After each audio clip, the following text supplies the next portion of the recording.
안녕하세요. 안정식의 한반도 포커스입니다.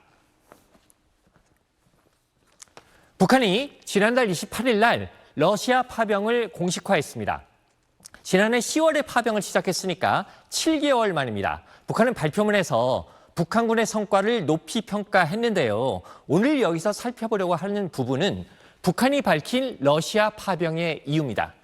일단 북한은 자신들의 파병이 유엔 헌장과 북러 조약에 부합되는 행동이라고 주장을 했습니다. 공화국 무력의 군사 활동은 유엔 헌장을 비롯한 국제법과 조로 사이의 포괄적인 전략적 동반자 관계에 관한 조약의 제반 조항과 정신에 전적으로 부합되며 유엔 헌장과 북러 조약에 부합된다고 했는데 하나씩 좀 살펴보도록 하겠습니다. 먼저 유엔 헌장을 보면은요. 유엔 헌장은 자위권, 즉 공격을 받았을 때 대응할 수 있는 권리는 인정을 하지만 침략 전쟁은 인정하지 않습니다. 다음으로 북러 조약. 북한과 러시아가 지난해 새로운 조약을 체결을 했는데요.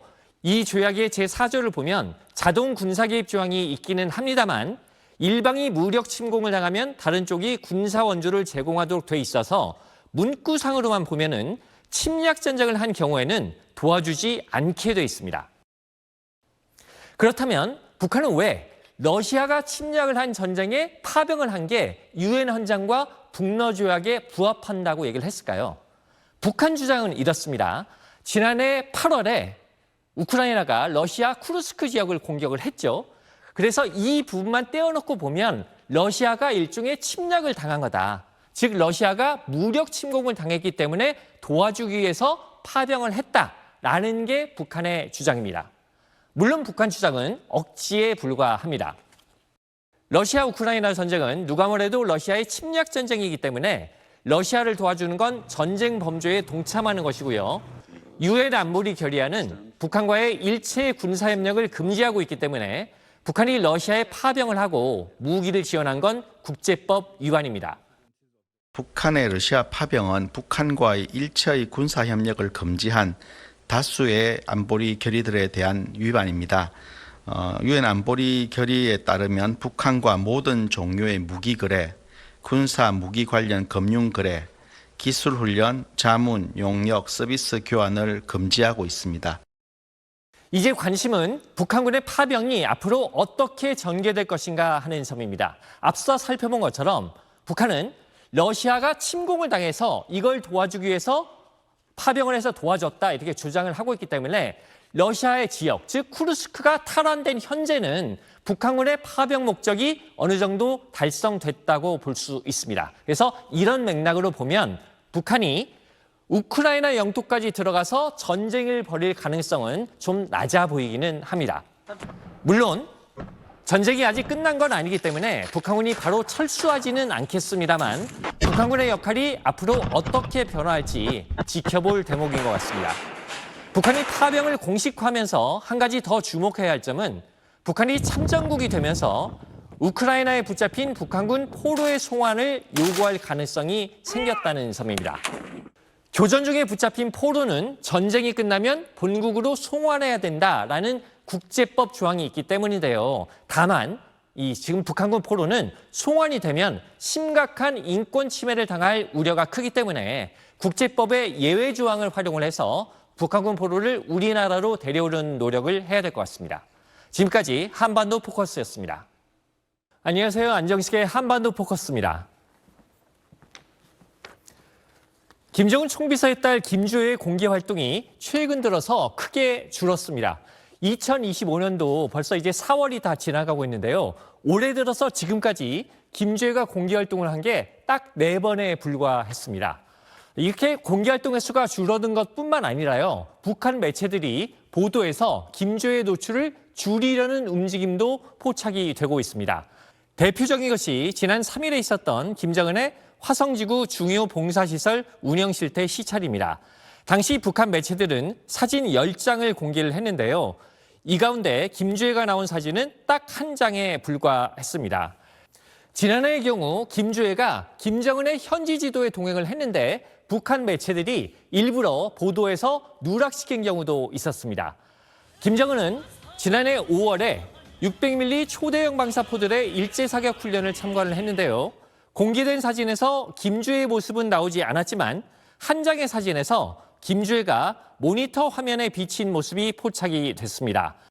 김정은과 군 간부들만 나오게 사진을 찍었는데 뒤쪽에 서 있던 김주혜가 모니터 화면에 살짝 비친 겁니다.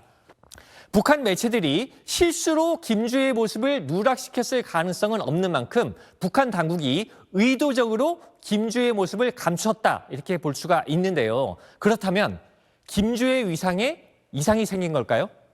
그렇지는 않은 것 같습니다. 제가 지금부터 소개해드리는 몇몇 장면들을 보면은요, 김주혜의 위상은 예전과 비슷하거나 오히려 더 높아진 걸로 보입니다. 지난해 8월에 신형 전술탄도미사일 무기체계 인계인수 기념식이라는 행사가 열렸는데요. 이날 행사에서 김여정이 조카인 김주혜를 깍듯이 예우하는 모습이 포착이 됐습니다. 김정은이 단상으로 올라간 뒤에 김주혜가 뒤따라가고 있었는데 김여정이 허리를 살짝 숙인 채 김주혜를 안내하는 모습이 포착된 겁니다. 한때 2인자 소리를 듣던 김여정이 김주혜에게 완전히 굽신하는 모양새인데요. 두 사람의 위상 정리가 끝났다는 걸 다시 한번 확인할 수 있는 대목이었습니다. 지난해 10월에는 이런 일도 있었습니다. 당창건 79주년 경축 행사장에 김주혜가 김정은과 함께 참석을 했는데요. 김주혜가 마체고라 주 북한 러시아 대사와 악수하며 대화하는 모습이 포착된 겁니다.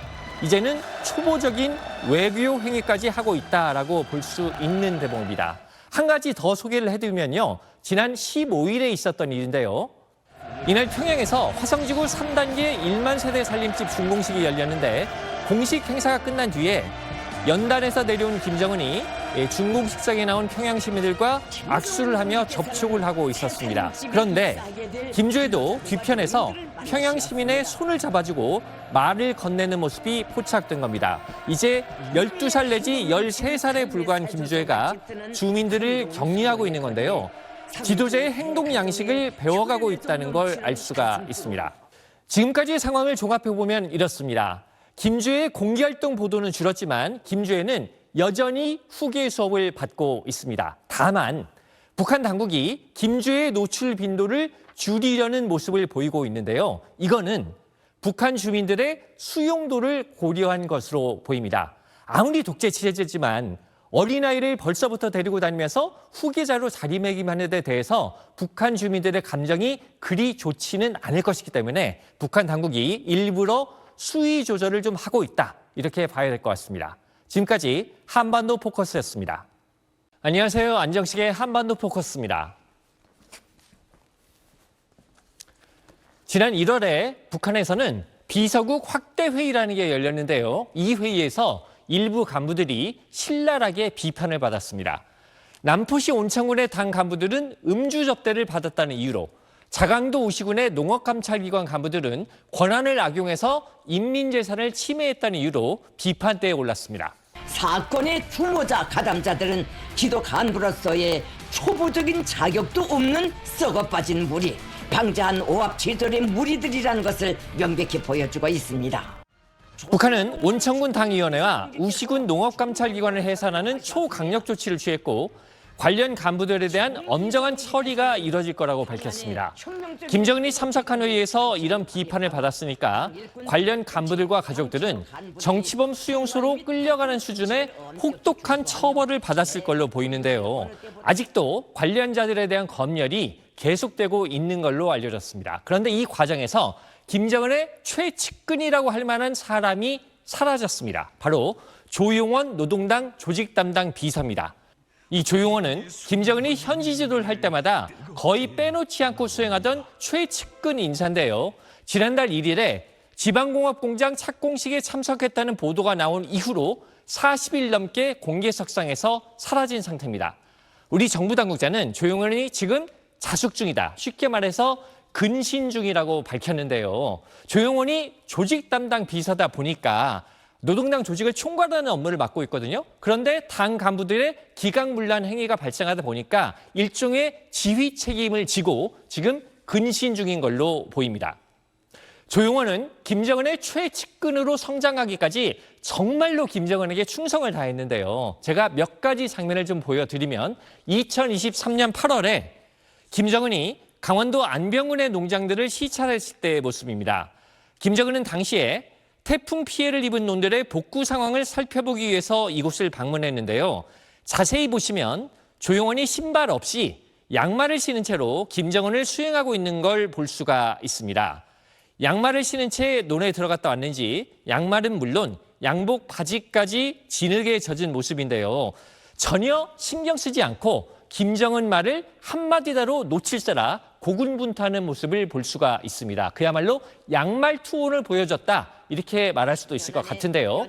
각종 회의에서도 조용원이 김정은 옆에 무릎을 꿇고 앉아서 김정은의 지시를 듣는 모습을 심심치 않게 볼 수가 있었습니다.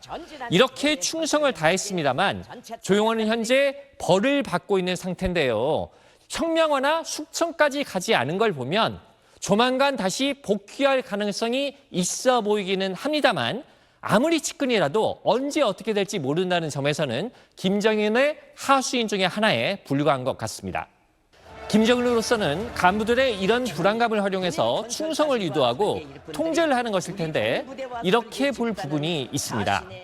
만약 김정은에게 이상이 생기면 어떻게 될까요? 지금 북한의 간부들은 공포심과 불안감 때문에 김정은에게 충성을 하고 있는 것이기 때문에 만약에 김정은이 통치를 못할 정도의 큰 이상이 생기면 지배 집단이 급속히 와해가 되면서 북한 체제가 불안정해질 가능성이 있습니다. 우리로서는 이런 상황에 처했을 때 어떻게 대응할 것인지 좀 준비를 해둘 필요가 있겠습니다. 지금까지 한반도 포커스였습니다.